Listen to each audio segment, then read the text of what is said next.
Welcome to Sober Readings. Today is Sunday, the 10th of May. Let's begin with the Serenity Prayer. God, grant us the serenity to accept the things we cannot change, courage to change the things we can, and the wisdom to know the difference. Today's reading from Daily Reflections. Free at last. Another great dividend we may expect from confiding our defects to another human being is humility, a word often misunderstood. It amounts to a clear recognition of what and who we really are, followed by a sincere attempt to become what we could be. That's from the 12 Steps and 12 Traditions, page 58. I knew deep inside that if I were ever to be joyous, happy, and free, I had to share my past life with some other individual. The joy and relief I experienced after doing so were beyond description. Almost immediately after taking the fifth step, I felt free from the bondage of self and the bondage of alcohol. That freedom remains after 36 years, a day at a time. I found that God could do for me what I couldn't do for myself. Today's reading from 24 Hours, May 10 AA Thought for the Day. One thing that keeps me sober is a feeling of loyalty to the other members of the group. I know I'd be letting them down if I ever took a drink. When I was drinking, I wasn't loyal to anybody. I should have been loyal to my family, but I wasn't. I let them down by my drinking. When I came into AA, I found a group of people who were not only helping each other stay sober, but who were loyal to each other by staying sober themselves.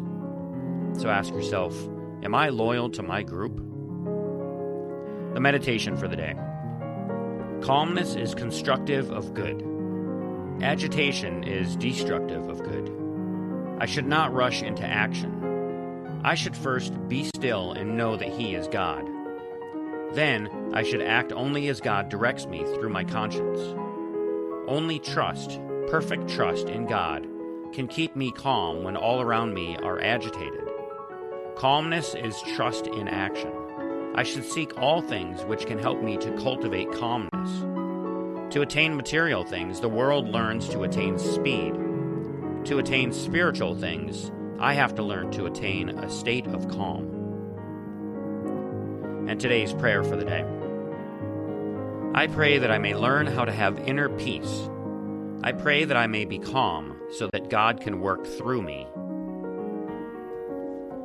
And for today's final reading, I'm going to read a couple paragraphs from a book I just picked up, actually. It's called How a Little Becomes a Lot: The Art of Small Changes for a More Meaningful Life. And it's written by Eric Zimmer, and he is actually the host of the podcast called The One You Feed. And so I'm going to be reading from Chapter 3. Chapter 3 is titled, The Architecture of Change. And there's a quote in the beginning here. It says, "The supreme art of war is to subdue the enemy without fighting." Sun Tzu, The Art of War. I had been sober for about a week. I had been in detox and came home for Christmas. The game was over. The jig was up. I had told my parents and the people in my life I was an addict, and I was convinced that I wanted to be clean. As short a time a week sounds, those first 7 days are a big deal for any recovering addict. And that night, I believed that it had been the first week of the rest of my clean and sober life. I went to a recovery meeting and came home, and then things took a small, disastrous turn. There in the mail was a gift from my grandfather, $25. At that time, $25 was the magic number for a shot of heroin. Instantly, I felt an overwhelming craving to use. I didn't want to, and at the same time, I did. To this day, I don't know of a worse feeling than that sensation of being torn in two. One part of me screaming, "Don't do it," and another part screaming, "I have to." I paged my dealer, and he agreed to meet me in one of our 5 or so shitty regular spots around Columbus. I remember driving there. It was snowing, and I was sobbing in the car. Dream On by Aerosmith was playing on the radio. With every turn signal, a fresh wave of shame broke over me, and yet it felt like an invisible, malevolent hand was steering the car down the road. we can leave that particular story there. You know how it ends.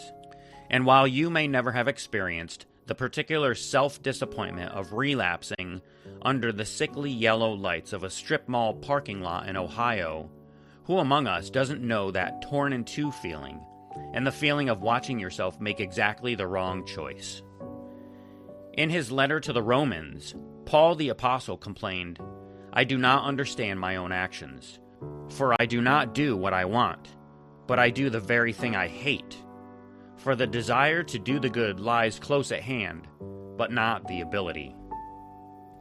And again, that's from a book called How a Little Becomes a Lot, and it's written by Eric Zimmer.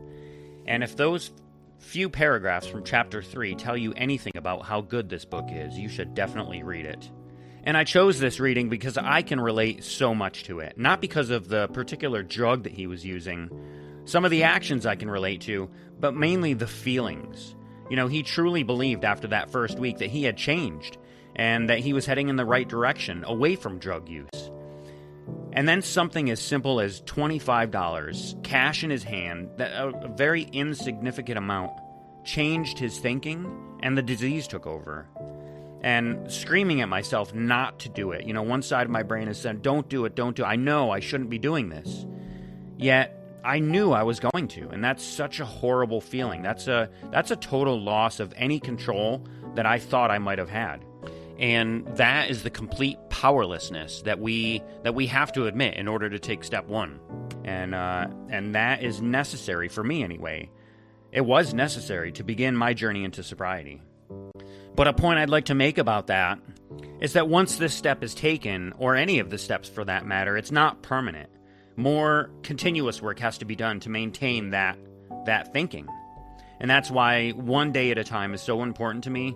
It's because doing something for one day is much more manageable than doing it for a lifetime. And so that's it for today's episode of Sober Readings. I really hope you enjoyed that last reading.